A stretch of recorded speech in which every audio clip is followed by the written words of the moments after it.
So yeah, I'll just start. Hey guys, today we're going to be speaking about the Libra Project. I'm joined today by James Spence and Andrew Ralston from the Libra Project, as well as Kokila Alab from Carm Legal Consultants, who is a legal advisor to the project. Pleasure to have you with me here, guys. The floor is yours to speak about the Libra Project and everything that's happening, and it would be great to hear about the latest news going on with the ADGM listing. Brilliant. Thank you, Khalid. I think Andrew and James, we should start with just talking about the Libra project as such, and then we talk about the battles that we're winning. James, I think it should be best coming from yourself, being the co-founder. Yeah, for sure. It's where do we start? It's been such a long story since we first founded the company in 2017. I think we should start with the original vision of the company, potentially. So when we founded the company, the founders got together and we had this idea that we wanted to positively impact the lives of 100 million people. So the founders are very experienced in business, and we looked at the strengths of each of the individual founders. And one of our key founders has been in the renewable energy space for a decade, and highlighted the challenges that the world was facing for the amount of people, 1.2 billion people without energy. And we took that as our core goal, that we were going to try and tackle that goal and give renewable energy and power to people in emerging markets in line with the United Nations goals. So not just creating renewable energy, but doing it in a way that's sustainable and doing it in a way that tackles many more of the UN goals across that journey. That's great. And do you want to mention about when did you start here in ADGM and in the UAE? Like how you're based out, or what you've done in the United States and what you're doing here. And Libra, essentially, the main holdco sits in United Kingdom. And then we have the first, what we say, approvals for these digital securities were from SEC and then ADGM. So it would be nice, Andrew or James, if you could just mention about how did you go about it in US, and then I'll talk about what we did in UAE. Yeah, I'm going to hand over to James again. I'll get more involved in the day-to-day discussion, but in terms of structurings, over to James again. Sure. So when we first started, we started as a Libra Project Asset Management out of the UK, and that's really the operations company. So that company's goal is to go out and identify these renewable energy projects and to do the technical and the legal due diligence on these projects. And we then were looking for a mechanism to fund these. So initially we were going to open up a fund out of Luxembourg, and this was sort of back in 2017. We were looking to structure this traditional type of financial asset, but we saw a real problem that you had to have a fund manager in there, and fund managers are remunerated over the financial wealth that's being created in the underlying projects. So the fund managers tend to look at just the financials and not look at the impact that's being created. So we saw that as a bit of a conflict, and we wanted to try and get away from that fund structure. So we created two holdcos, and we did that in mind of potential tax implications that investors may have. So we opened up a holdco in the US, and we opened up one out of Abu Dhabi Global Markets. And the two holdcos are there, so investors in the US can keep their money in the US and not have to worry about sending the money overseas under US regulation. And the Wyoming structure on digital assets there is really quite very well advanced.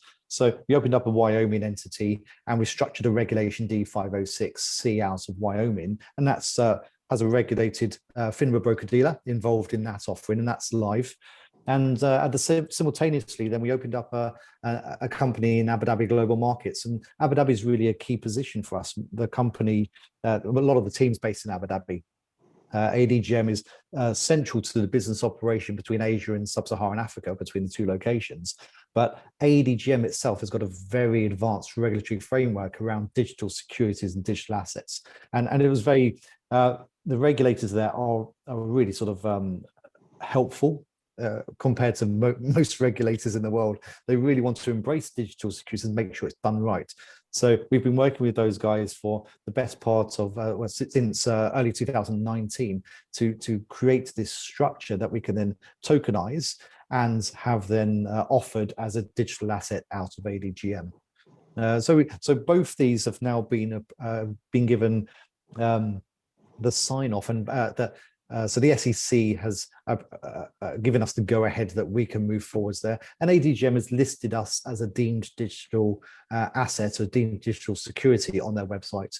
So that's given us the go ahead to then carry on with the exempt offering that we're doing out of ADGM. So both really a lot of technical stuff in there, but what it means is that we're regulatory compliant across 2 jurisdictions, and which no other company has actually been able to do to create this structure, all based on blockchain. Yeah, I think the landmark achievement for the project has been to truly use and showcase the use of blockchain. Yes. So not just blockchain just for what we're seeing, some of our clients or some of the projects, big ones, are using blockchain just for one purpose, and that's just for a better data management and better data storage. But when we saw in Libra, right from onboarding the clients, the transactions, the investments to come in, the investors, blockchain's been used through and throughout. So that's been a very landmark achievement for us. And yes, as James have pointed out, in our experience as Karan, we've seen ADGM as an absolute forthcoming regulator. From the time we submitted documents, the detailed discussions with them, so this is for the first time, I would say, a regulator has been very open to discussions and guiding us through what needs to be done. So not just very robust regulations alone has led to the success of what we've achieved, but also the involvement of the team that has in particular worked with us on this. So right from, as we said, submitting the concept note to submitting the legal opinion, ADGM's been very, very hands-on, and that's, I think, the vision of the country, and ADGM is pretty much leading it. And not just, I would say, the country, but even in the region, they are seen as the regulator who are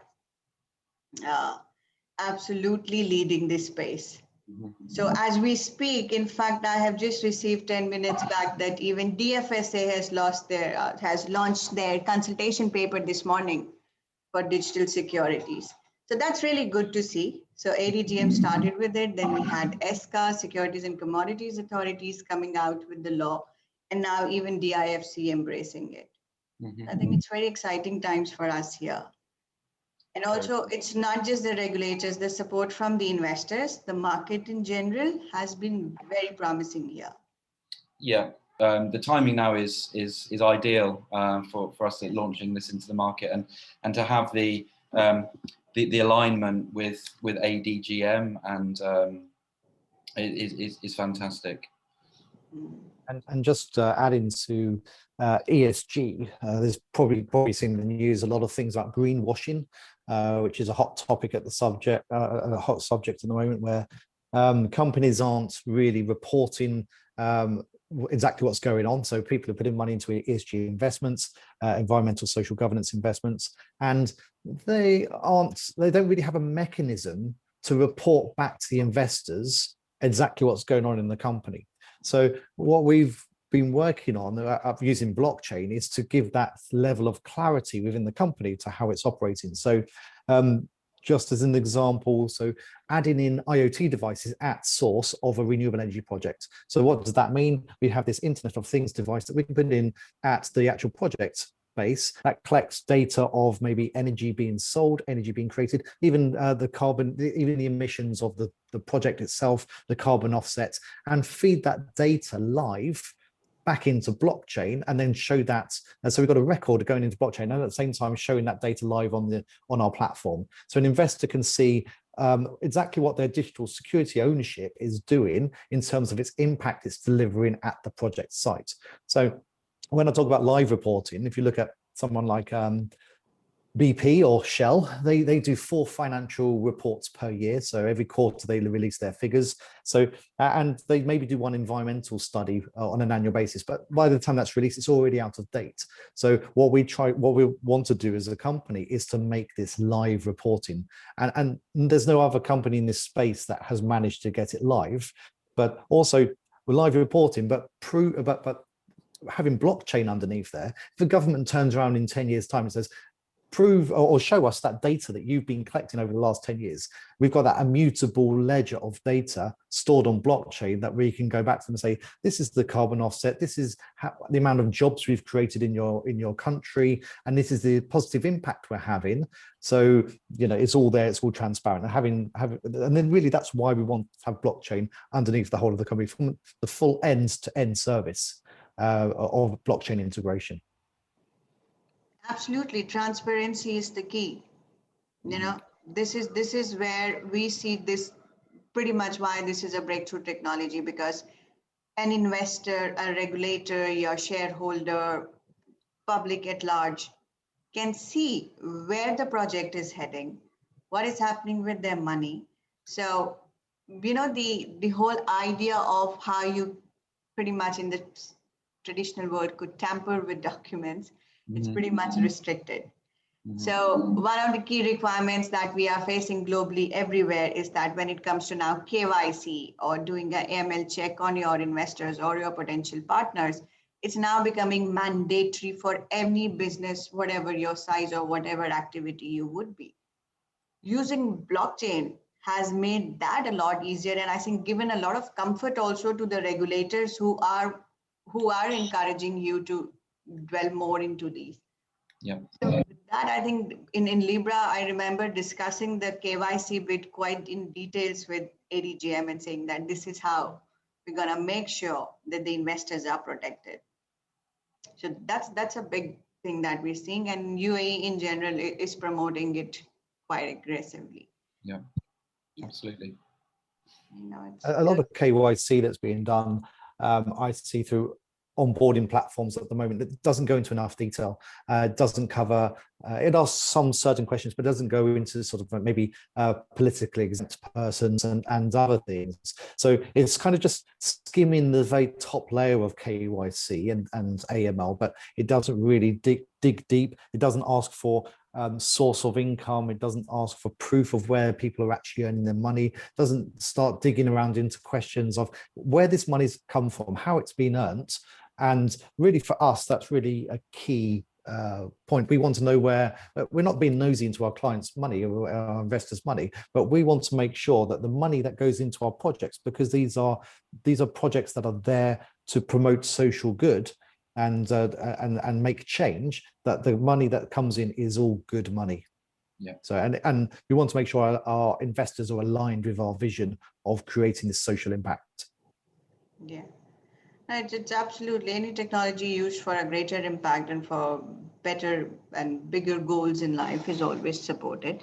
And another key thing that we need to keep it in mind from a very legal and regulatory perspective, how ADGM or other regulators have looked at it is that the underlying law or the principles of law are pretty much the same for a security or a digital security. So all the regulator is saying is that we're okay with the use of technology, but whatever are the requirements for a security to be a traditional security, that those are to be, you know, those are to be fulfilled. There is no deviation from it.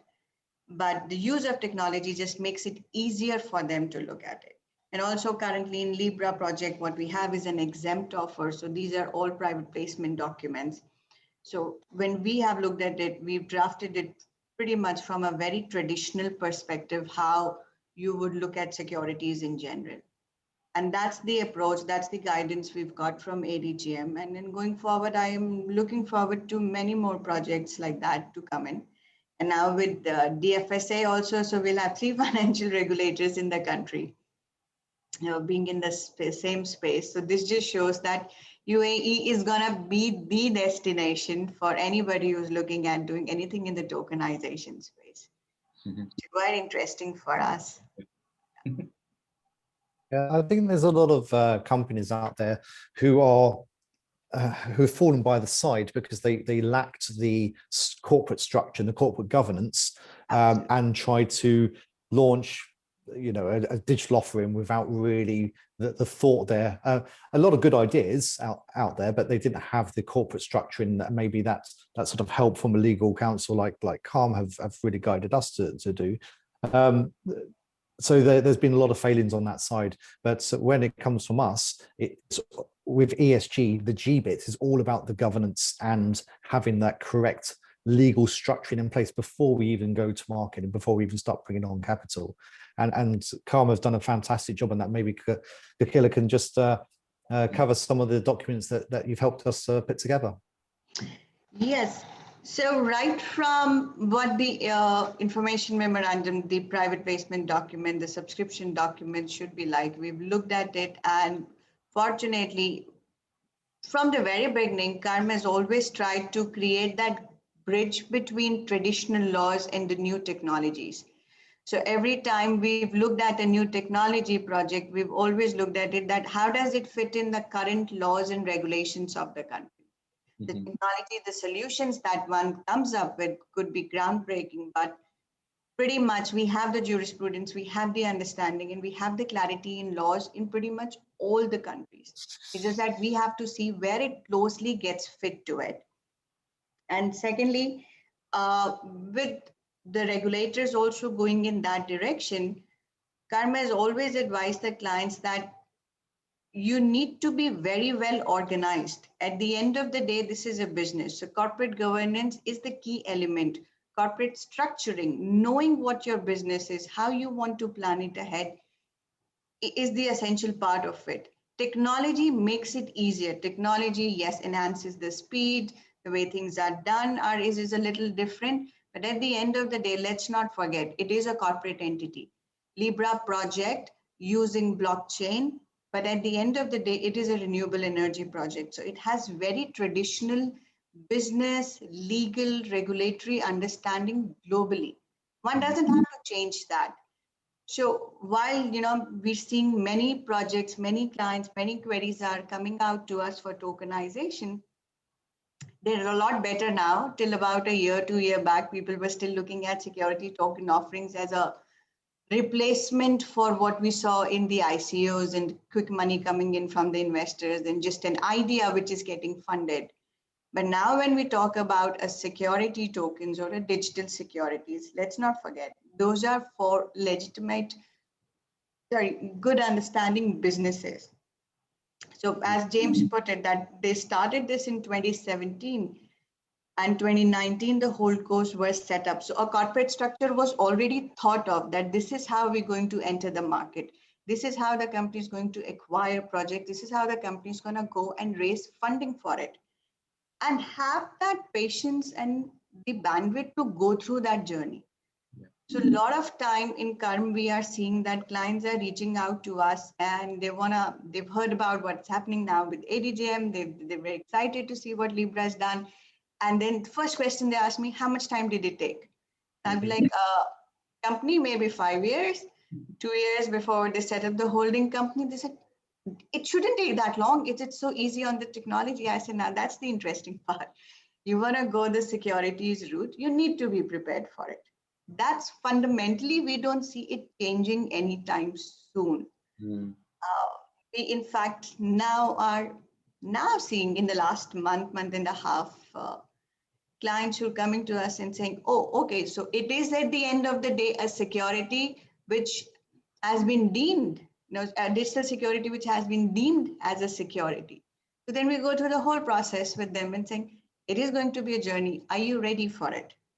First, we need to fix the house, make sure corporate governance is the key element for any corporate to do well.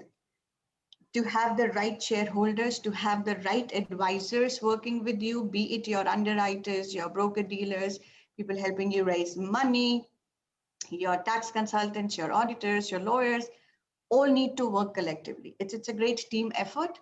And we've been very lucky that the team that is there at Libra, both Andrew and James, they've been very hands-on to whatever we've suggested, discussed. It's a project that we will build together. So that's a mindset that we are now trying to see, which is a little shift from the whole crypto space to the tokenization space. Both are very different. But now, thankfully, we see ourselves that, we will be heading there soon, where clients will understand this basic fundamentals, the nuances of how a business should be run. Mm-hmm. Absolutely. So, I just wanted to touch on it. It seems like a massive project with so many moving elements. Other than the legal and regulatory aspect of it, what other facets were like sort of difficult and you found challenging to sort of implement and get to where you are now? Maybe it might be a good time to bring up COVID, because it has had a delay aspect to the company's development.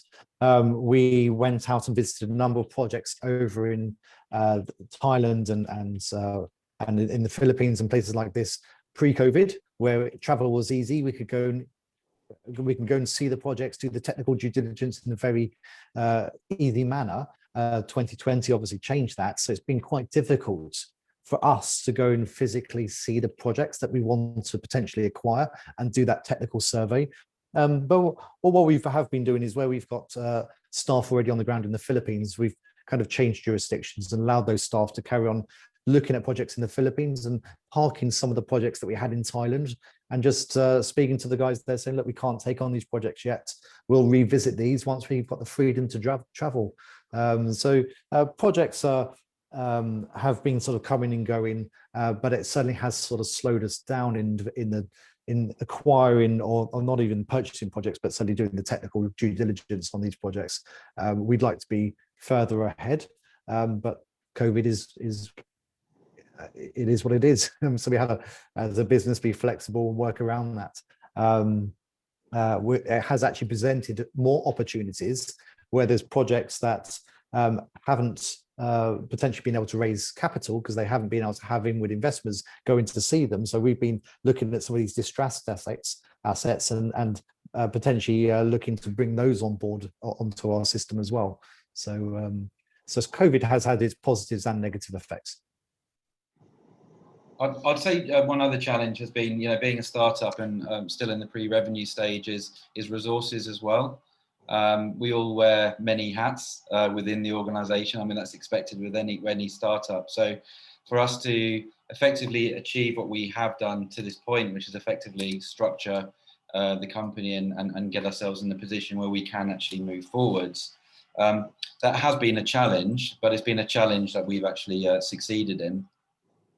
So now it's just a case of making the right connections and alignments to make us go on to the next stage of our journey, which is essentially execution and delivering on the business model. So this is what we've been prepared for. But to go back again to timing, we have had to be patient. So we couldn't start the push before we've had the approvals that we were waiting for. So it's almost like we've got a really good project and we want to make it move forward, but we've also got to take ourselves to just calm down, just relax before you can move forward. So when we did receive the good news a couple of weeks ago, that was really the only thing holding us back from actually moving forwards, and that was a real a moment of celebration, but also a weight off our shoulders, because there's a lot of emotional attachment to getting to that stage. And now we've achieved it, and now we're now ready. So we're now in that position where we can actually have a different type of conversation to investors and partners, because a month or 2 months ago it was all about vision, and the vision was even like the immediate vision. The immediate vision is this. We've now achieved that. Now it's a case of we need to get the backing that we need, ideally regionally as well. We are having regional discussions about Libra Project becoming backed regionally. But that aside, having the right backers to really move us forward and essentially leading by example. But we've got a fantastic opportunity, not only on the digital asset space, but also in the renewable energy space. You know, we're disrupting how you raise capital to acquire renewable energy plants. So I think we're at that stage at the moment where we've got quite a lot of observers just monitoring and seeing how we do. But you know, I'm very confident in our capability, you know, with the expertise on the renewable energy side, with the knowledge that we have on the digital side and also on the legal side, that we can lead by example. But what is really interesting, just going back to Kokila's point, there's always a first mover in any market, and we appear that we are one of perhaps the first mover in the sector that we work in. But it looks like if it takes on average 2 to 4 years to effectively replicate what we're doing, we might be leading the way for some time, which is exciting but quite daunting as well. But that being said, you know, we're very much open towards you know, collaborating with partners who can add value to what we're doing and vice versa. Has there been like a lot of feedback from investors sort of looking at your project and looking at the sort of hands-on approach to investing, where there's a live feed of information to how projects are doing? Well, has there been any like feedback on that, or? Yeah, James, you'll answer that, and perhaps Yeah, of course. Khaled, if you could allow me to share my screen, I'll bring up a slide and get James to talk through that. Sure. Yeah, so the feedback is positive, that the investors want to see the live data. With anything, they want proof of concept though. So it's always acquiring that first project, putting in those IoT devices and getting their live data coming through. But we have to acquire the first project first. We can't just make this live data appear without getting those data feeds. So the platforms there, the underlying, the ITA, the devices that we'll be using to plug in that source, they've been around for years. You know, there's nothing new that we've developed. What we're doing is creating linking all these systems together to give this live data feed, and we want to make it into an app, which isn't so people can look at it from their mobile devices. So they have this sort of live commitment, this live communication. One of the key things we're doing within the company is really making this community of investors that have a say in how the projects are developed. So within the system that we've created, there's a vote mechanism.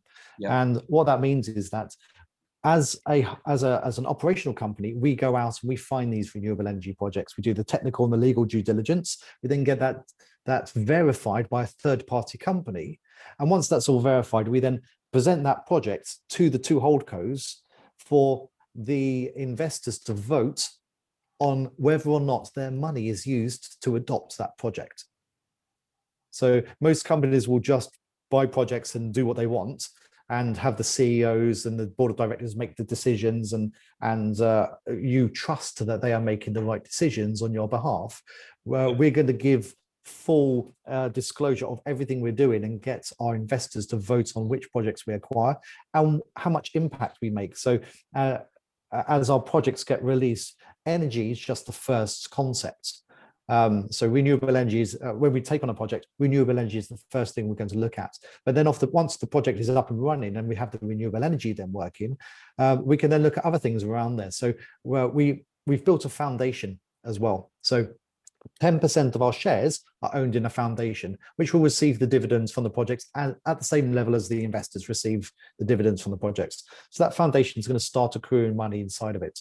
Now, as we start getting that money there and the renewable energy projects live, we'll then start to look at things like water supply, healthcare, education, and other goals that we can tackle on those project facilities. So once you have energy, it's then easy to create clean, drinkable water. Once you have water, and energy, then we can then look at food, aquaponics and hydroponics. So we can start challenging multiple United Nations goals on each renewable energy project. So energy is the first key though. Khaled, just going back to your earlier question and also coinciding with this as well, it does go back to a challenge, especially when talking to investors, because we do not yet have a proof of concept. We can only explain what the technology will do, and that is a challenge when you're trying to sell an investment opportunity, because we're not an idea, we're far beyond an idea, but we haven't yet got a proof of concept.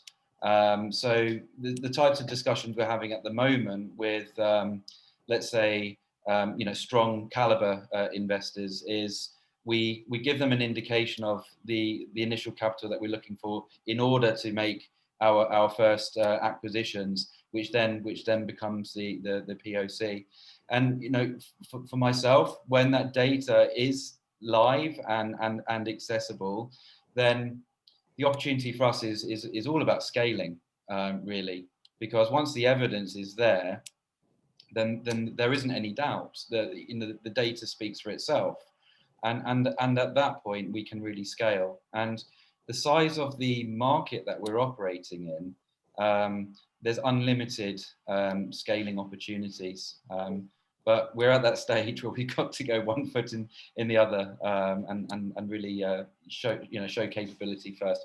But that's where we're at, and I think this year, based on our fundraising activities, which immediately coincide with the acquisitions that we'll be making, this year is all about execution, operations, proving concepts. And then after 1 year, I don't know, I'm not sure if we're touching this earlier, but at the moment we're raising capital through professional accredited investors.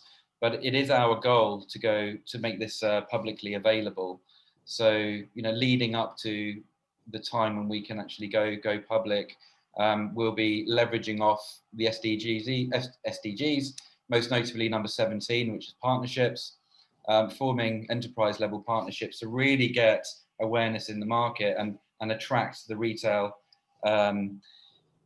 customers to download the app and start using it. And then by doing so, automatically generating demand, but also liquidity in the market. And for anyone who's familiar with the liquidity challenges that exist in the digital securities at the moment, with our strategy, we do address that, because as things currently stand, there is a lack of liquidity. But by way of getting the retail global community to have access to this, one, we give them a product which we believe would resonate well with them, but also from the liquidity standpoint, it addresses that issue as well.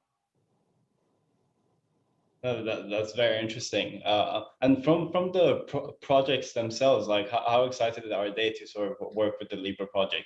Because it's essentially changing the game for them as well in the way they raise funding. Yeah, well, so the projects themselves we will take.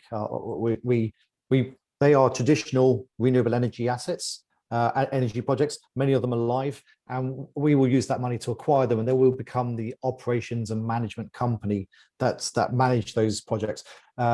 It's important for us to do that because we have to guide and oversee the impact that's being created for those projects. So where we become the O&M company out of the UK office, and that's what the UK that's the relevance of the UK company. It becomes that management company and takes them from assets that may not be up to standard at the moment. Some of the assets we're looking at are only operational to sort of 45% capacity. We'll use the investors' capital to go in. We'll take that up to maybe 90% capacity and build in sort of programmed maintenance schedules and other things that a lot of these projects in Asia that were sort of built maybe 10 years ago under government grants, where the government was giving out these big bonuses to get people to go and build renewable energy projects, but there were farmers and others, and maybe rice workers and other things that got into the renewable energy space, but didn't have the technical expertise to keep these long operating assets.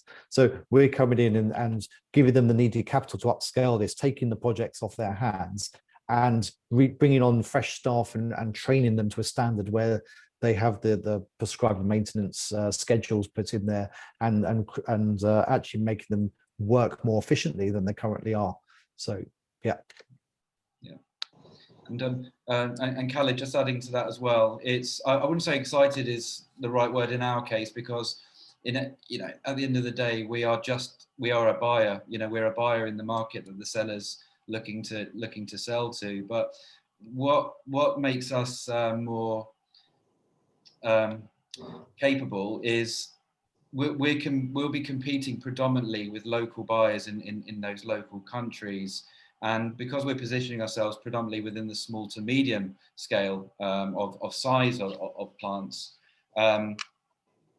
we won't, we don't have a great deal of a competition, but again, at the same time, we aren't necessarily competition because we're still open to collaborate with those, with entities, because essentially what we created is a way to raise capital by way of buying equity in our company, which is then deployed into the countries that we're looking to support. So we're not coming in with any form of competition, but with the structure that we've actually designed, in comparison to the conventional ways of raising capital, where sourcing capital from banks is becoming harder and harder, higher rates of interest and so on, there needs to be an alternative solution, and that's essentially what we are. So we can actually help sellers who really need to get their assets off their books because they don't have the skill set that James touched on, that they're hemorrhaging money because the plants aren't operating, they're not generating profit. And in some cases of the discussions we're having with owners, we're having conversations directly with the banks who have taken on the debt. So aside from capital, an underperforming asset isn't good, period, because it's not generating energy for the local community, it's not generating jobs, it's putting owners in financial distress, and obviously the banks aren't overly happy either. So yes, we can get very good opportunities, but really everything we're geared towards is actually improving the whole ecosystem. So there is clean energy being produced, there is revenue and profits being generated, people are getting jobs and so on. So the more I every day that passes in Libra Project, the more passionate I become, because I generally see real life use cases for the structure that we've adopted to allow deployment of capital, which you could argue now is far easier through our method than through the conventional methods. Yeah, I also saw on your website actually that you have a sort of ticker to the years it will take for the temperature of the world to increase by like 1 degree or 2 degrees, and it really shows the urgency of needing to sort of change the world with renewable energy, and it seems like you guys are extremely passionate about doing so. I also just wanted to touch back on you guys were mentioning that ADGM were so easy to work with and through guiding you along the entire process. Why do you think like the structure of the UAE and the Middle East is so accommodating to emerging technologies? UAE has always been the leader in this. So I've always believed, like I give this example that 17 years back when I had come to this country, I was just out of a law school, and I was very mesmerized and amazed to see the vision of the entire country. And at that time, reading about a book by Sheikh Zayed to see what he dreamt of the country. So with that vision, be it making it a real estate hub, a tourism hub, going ahead in 2016 and coming out with the blockchain policy and announcing that by 2020 we'll be a blockchain nation, where most of the people around the world were still trying to understand what is a Bitcoin, which is still, but going ahead into the depth of it, this is how UAE has always placed itself. So I would like to say it's not surprising that UAE is taking the lead in the whole technology space. Arabs to Mars is not a small thing, what a small country like UAE has achieved in a very short span. We are a new nation. We've got a very young population. And also what I see in the last, especially half a decade, is an immense knowledge transfer that is happening in the country, where it's no longer just being seen as the investment place or a trader's hub or an oil place, but seeing it that how do we increase our knowledge? How do we retain the people who are already here contributing to the economy? and provide them that entire infrastructure initially, and now the word ecosystem. So how these technology companies like the Libra or the other technology projects that we're seeing, like what getting listed on a NASDAQ, getting funded, is happening only because these companies have got that confidence in the country to grow. So when a regulator supports you, when a government's vision works for you, and the market is interested in investing you, like you don't need anything else. So that's where we see that UAE is pretty much leading it. Like I remember the first event by Smart Dubai or the Future Blockchain Summit way back, and seeing the type of projects that came and showcased here, interested in talking about. So it was not just for a fundraise to come and look for investment, but also to see how do we bring these projects to UAE. And UAE has been very, very quick in adapting to the new technologies. That's what we've seen in our journey here. Excellent. And the whole of the UAE, certainly with ADGM, their regulatory framework is outstanding and very easy to understand. The language it's put in. If ever you've worked with some of the US language with the SEC, it's quite complex just trying to read their documents. But with ADGM, it's very simple, it's easy to understand. So the digital securities is just one small part of what we're looking to do at ADGM. We're also looking to potentially, as we acquire these renewable energy projects, looking at maybe the special purpose vehicles that we use to do that, how we can structure those through ADGM. And when we're looking at a debt raise, also we're going to be looking at whether or not we raise a sukuk or a green bond and launch that through ADGM. And ADGM is very supportive in the fact that their vision is about sustainability, and they want to be part of a sustainable finance and that finance ecosystem that makes a positive impact on the planet. And that's 100% in line with what we're trying to achieve as a company. Everything we do, what we look at is this going to have a positive impact on humanity? And if it has that positive social environmental impact, then we go with it. If there's anything negative in there, then we say, is there a better way to make more impact? And ADGM have set the sort of perfect legal, regulatory, financial structure that's in harmony with what we're doing. It's just a perfect match. We're very lucky to have them there. Oh, great. Well, it's been a pleasure to speak to you guys about the Libra project and touch up on all the things you guys have been doing, especially from the legal and regulatory side as well. Is there any final words you'd like to give? Just will say that the market is right, the timing is right, the law is supporting. As Andrew said, the timing wise, it's a perfect timing. So we look forward to many more such great projects, and we're quite excited what Libra has achieved so far and what their plans is, and we'll always be there to work on such projects. Fantastic. And I just want to add and just say how fantastic CALM have been in getting us to this point, and not just and the learning and the education I've had from them, it has been refreshing. The legal work and that they've been doing from us has been outstanding. So thank you to CALM as well for all your input. Thank you. It's been an absolute pleasure. As we said that for us, this is very passionately driven project. We're quite proud to be working with this team. Thank you. Thank you. All right. Well, thank you so much for joining me, guys. It's been great speaking to you all. Thank you so much. Thank you.